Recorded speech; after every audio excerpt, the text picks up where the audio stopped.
5 وقت کی نماز پڑھیں گے ایمان کی جڑیں مضبوط ہوں گی، اور اس کے حلال کا سہارا لیں گے، سجدوں میں لذت آئے گی، سبحان رب العالی کہنے میں جی لگے گا۔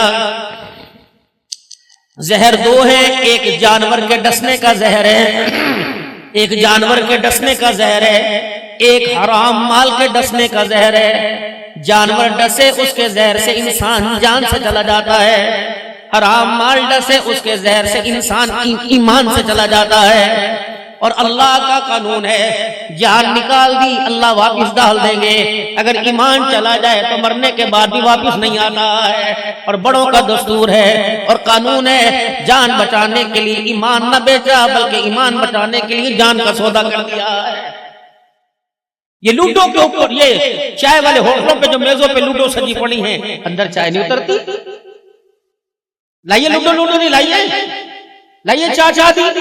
4 بندے میرے عزیزو ہر آتے چائے پی رہے ہیں، یہ فجر کی نماز میں خدا کی بغاوت کا کھانا کھا کر یہ شرطوں کا مال اللہ کی نافرمانی لے کے یہ اٹھے گا فجر میں، خدا اسے پھٹکنے نہیں دیں گے۔ اے اللہ، جب آپ ناراض ہوتے ہیں بندے کی آنکھوں کا نور کا نہیں، دل کا سرور کا نہیں، اولاد کا نہیں، اس کا گجرا والے کا کاروبار چوپٹ کا نہیں۔ اللہ جس سے تو ناراض ہوتا ہے اس سے کیا چھینتا ہے؟ فرمایا ساری دنیا دے دیتا ہوں لیکن اس سے نماز کا سجدہ چھین لیتا ہوں۔ کیسے ہو سکتا ہے جس سے میں راضی ہوں نماز نہ پڑھنے کو؟ اب آپ اور میں گریبان میں جا کے دیکھیں آج اذان کے وقت اور نماز کے وقت کہاں تھے؟ اللہ کی صلاح اور ناراضگی کا پتہ لگ جائے گا۔ اور زبان کا ایسا میٹھا بول ہو اور ایسا ہلکا بول ہو میرے لاڈلو کہ زبان اتنی ہلکی چلے کہ ٹوٹے ہوئے کو جوڑ دے، جوڑے ہوئے کو نہ توڑے۔ دامن پھیلا ہوا ہے اما عائشہ کا۔ عائشہ مانگ، جو آج مانگتی ہے مانگ لے، اللہ سے لے کے دوں گا۔ اما عائشہ ساری زندگی اولاد کو ترستی رہی، نہیں پیدا ہوئی۔ حضور کے گھر میں بیٹا نہیں آیا ماں کی گود میں۔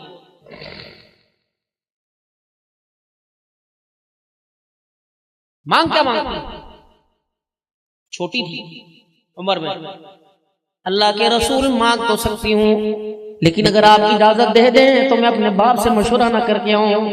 کیڑا پیو جن کا چھڑا بدن کی پتہ ہے کملیاں دی گلاں کردا ہے۔ او یار تو برا نہ مناوی، ساڈا ابا پھیل کے سمجھا کرنا، جب بندہ بڈھا ہو جائے تو پاگل ہی ہو جانا، برا نہ مناوی یار۔ او تو چاہ جا حرامزادے، اسی کی کمائی سے چائے پلا رہے ہو، اسے پاگل کہہ رہے ہیں؟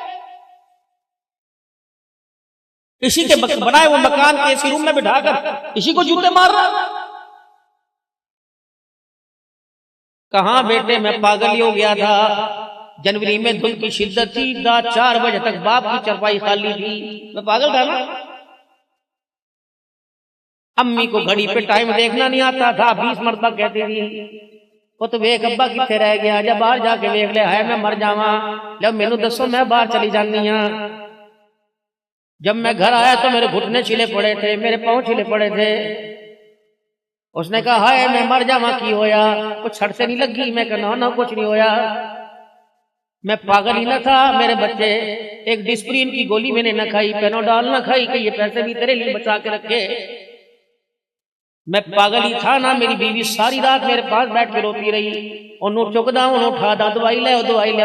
میں کہا نہ سون دے پتہ کتنا تھکیا ہے، میں پاگل ہی تھا نا۔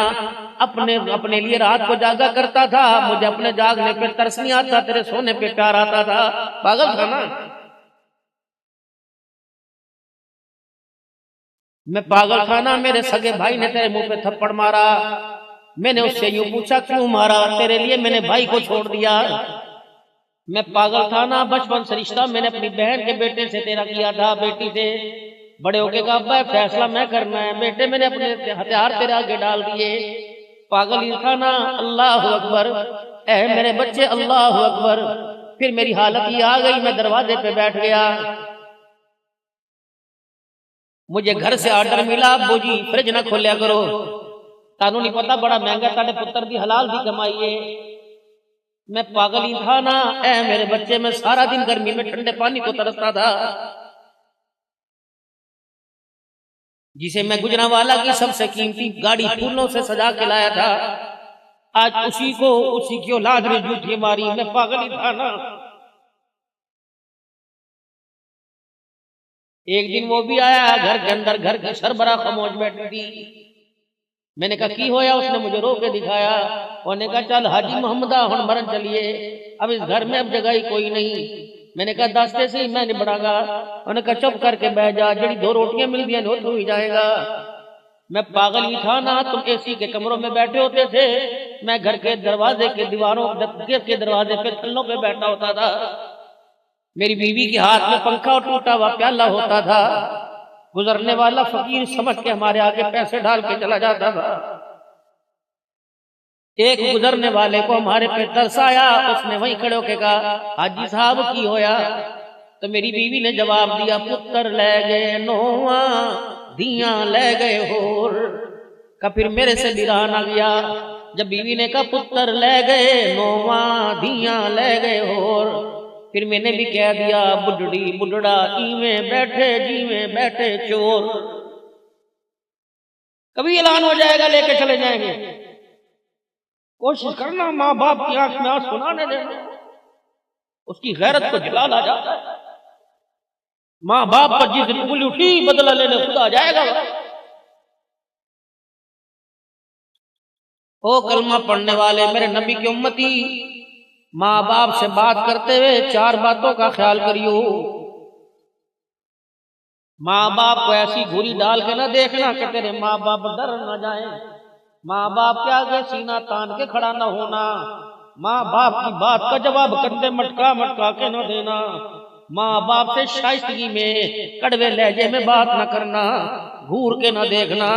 میں سارے تیرے منظر کو دیکھ رہا ہوں، میں بے نیاز ذات ہوں. اگر مجھے غصہ آ گیا میں ذلت کے ایسے گڑھے میں پھینکوں گا قیامت تک تجھے اٹھانے والا ہی کوئی نہیں آئے گا. ان کو کچھ نہ کہنا بھائی.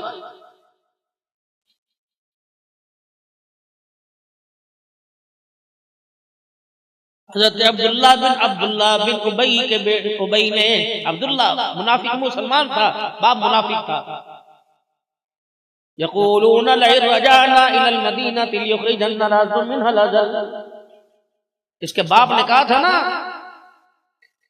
مدینے جائیں گے ہم ان لوگوں کو، غریبوں کو ہم نکال دیں گے جنہیں ہم خیرات دیتے ہیں، جن کو ہم نے گھروں میں رکھ رکھا ہے. یعنی حضور کی طرف اشارہ کیا، دھکے دے کے نکالیں گے.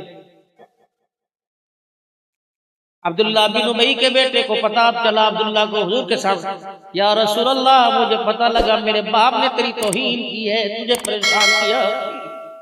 کملی والے تیرا ایک اشارہ ہو جائے میں تلوار سے باپ کا سر قلم کر کے تیرے پیروں میں نہ ڈال دوں. حضور نے فرمایا نہ وہ تیرا باپ ہے. ہاں برائی کی طرف، اللہ کی نافرمانی کی طرف ماں باپ حکم کرے تو نہیں ماننی، باقی ماں باپ کافر کیوں نہ ہو ماں باپ کے ساتھ بدتمیزی نہیں کرنی. اللہ نے ماں باپ کا درجہ ہی بڑا اونچا رکھا. ایک کے قدموں میں اللہ نے جنت کو سمیٹ کے رکھ دیا اور دوسرے کے ہاتھوں میں اللہ نے دعا کی قبولیت کو رکھ دیا. فرمایا نمازی ہے بے نمازی کیسا ہے یہ میٹر علیحدہ، وہ معاملہ میرے ساتھ ہے. یا اللہ پھر میں کیا کروں؟ فرمایا اگر کوئی جنوں میں پھنس جائے تجھے دعا کروانی ہو تو اپنے باپ سے دعا کروانا. جب کسی کا باپ اپنی اولاد کے لیے ہاتھ اٹھاتا ہے اللہ کہتے فرشتوں اس کے ہاتھوں کو نیچا کر دو اور جو مانگ رہا ہے اسے بن مانگے دے دو. جب یہ اولاد کے لیے کر کے ہاتھ اٹھاتا ہے اس کے خالی ہاتھوں کو دیکھ کر میری رحمت کو حیا آنے لگ جاتا ہے. نیچے کو اس کے ہاتھ، یہ باپ کا درجہ ہے. صبح سے اٹھ کے دعا کروایا کر اپنے ماں باپ سے. اگر فوت ہو گئے تو قبرستان حاضر لگا کے آئے. اور ختم نبوت کے صدقے سے اللہ نے تبلیغ کا کام ہمارے ذمہ لگایا ہے. پہلے نبی دنیا میں آتے تھے، دین لاتے، دین کی محنت لے کے آتے. جو دین کی محنت کرتا اس پہ خدا کی رحمت آتی. نبی دنیا سے جاتے دین بھی اٹھ جاتا، دین کی محنت بھی اٹھ جاتی. جب دین کی محنت بھی رہتے تو اس کی رحمت بھی اٹھ جاتی. حضور صلی اللہ علیہ وسلم تشریف لائے، دین لائے، دین کی محنت لے کے آئے. نبی تو دنیا سے چلے گئے، دین بھی باقی رہا، دین کی محنت باقی رہی. ختم نبوت کے صدقے سے جو تبلیغ کا کام کرے گا قیامت کی صبح تک خدا کی رحمت والی آغوش میں رہے گا. الیوم اکملت لکم دینکم واتممت علیکم نعمتی ورضیت لکم الاسلام دینا. جو سلسلہ چلا آ رہا تھا اللہ نے حضور پر وہ دین اللہ نے مکمل کر دیا، اب نبی آئے گا کوئی نہیں۔ امت تک خیر کا پیغام پہنچانا، سارے انسانوں تک ہدایت کے راستے میں رہنمائی کرنا، اس امت کا اولین کام ہے۔ حاجی عبد الوہاب صاحب رحمۃ اللہ تعالی علیہ فرمایا کرتے، لوگوں کلمہ نہیں پڑھا آزاد تھے، کلمہ پڑھنے کے بعد دکان والے، مکان والے، فیکٹری والے بعد میں، پہلے حضور کے کام والے۔ اور آپ صلی اللہ علیہ وسلم کا کام کیا؟ بھٹکتی ہوئی انسانیت کی طرف چلانا، نیکی کا حکم کرنا، نیکی کرنا، برائی سے بچنے کی دعوت دینا اور برائی سے بچنا۔ اللہ اس کام میں آپ کو مجھے قبول فرما لے، سارے عالم کے لیے قبول فرمائے، سارے عالم کے انسانوں کی ہدایت کا ذریعہ بنائے۔ اگر اللہ نے توفیق عطا فرمائی تو نکلو گے اللہ کے راستے میں انشاءاللہ تعالی۔ کون کو نکلے گا اللہ کے راستے میں؟ سبحان اللہ، اللہ قبول فرمائے اور ہماری نسلوں کو بھی اللہ قبول فرمائے۔ اور جب یہ اللہ کے راستے میں لوگ نکل کے گئے تو کہاں ٹھہریں گے؟ کسی امیر کے ڈیرے میں، کسی چودھری صاحب کے ڈیرے میں؟ کہاں ٹھہریں گے؟ یہ تو اللہ کے گھر میں ٹھہریں گے۔ پہلی جب جماعت نکلی، مولانا الیاس صاحب رحمۃ اللہ تعالی علیہ جب آپ کے مدرسے میں عالم بنے بچے، تو کچھ ایران کے بچے تھے، طلباء تھے، علماء تھے۔ آپ حضرت کو چھوڑنے کے لیے ایئرپورٹ پہ آئے، جب مسافہ ہوا گلے لگے، دعائیں دے کے دعائیں لگے، میاں اگر اللہ تمہیں توفیق دے اور تم وہاں جا کے مسجد بناؤ تو مسجد کے ساتھ ایک حجرہ بنا لیو۔ انہوں نے کہا جی وہ کیوں؟ فرمایا کچھ لوگ چیل گاڑی میں آئیں گے، سادے تھے، میو تھے، یعنی جہاز کو کہنے لگے چیل گاڑی میں کچھ لوگ آئیں گے، پھر تمہارے ملک کے اندر آئیں گے، پھر وہ صرف ایک ہی مقصد لے کے آئیں گے کہ اللہ کا دین سارے عالم کے انسانوں کی زندگی میں آ جائے، حضور صلی اللہ علیہ وسلم کی ختم نبوت کے صدقے سے سارے حضور والے کام والے بن جائیں۔ تو انہیں رہنے کا ٹھکانہ چاہیے ہوگا تو مسجد کے ساتھ حجرہ بنا لینا تاکہ انہیں رہنے میں پریشان نہ ہو۔ تو اللہ کی دین کی دعوت اولین ترجیح، اور اس دعوت کو دینے والے کہاں ٹھہریں گے؟ اللہ کے گھر میں۔ اس مسجد کا نام کیا؟ رحمت اللہ علیہ مکی مسجد، ماشاءاللہ۔ ہاں، مکے سے نسبت، دین کی بنیاد کا آغاز مکے سے ہوا۔ اب پتہ نہیں بھائی کون اس میں حصہ لے گا اس مسجد کی تعمیر میں، اور پتہ نہیں قیامت کی صبح تک کون یہاں کے سجدے کرے گا۔ عربی، اجمی، پختون، سندھی، بلوچی، بروہی اور چائنی اور ایرانی اور پتہ نہیں کہاں کہاں سے دنیا آئے گی۔ جب یوں کر کے دیکھیں، سبحان اللہ، کیسی پیاری مسجد بنائی۔ وہ آپ کا نام لے یا نہ لیں، بس خدا کی تعریف کریں گے، قبر میں کھاتا کھل جائے گا۔ اور جو اللہ کا گھر دنیا میں بنائے، اللہ اس کا گھر کہاں بنائیں گے؟ جنت میں بنائیں گے۔ سب چاہتے ہیں نا کہ جنت میں ہمارا گھر بنے، پہلے تو گناہوں سے معافی مانگو، 3 مرتبہ کو میرے سے توبہ کے کلمات پڑھو۔ اعوذ باللہ من الشیطان الرجیم، بسم اللہ الرحمن الرحیم، لا الہ الا اللہ محمد الرسول اللہ صلی اللہ تعالی علیہ وآلہ وسلم، استغفر اللہ تعالی ربی من کل ذنب واتوب الیہ۔ یا اللہ میری توبہ تمام گناہوں سے، تمام خطاؤں سے، یا اللہ میری سچی توبہ، یا اللہ میری توبہ قبول فرما، یا اللہ مجھے اس توبہ پر قائم رہنے کی توفیق عطا فرما، یا اللہ میرا خاتمہ ایمان پر فرما، یا اللہ مجھے مرتے وقت کلمہ نصیب فرما۔ جو چیز ذہنوں میں آئے گی زبان پر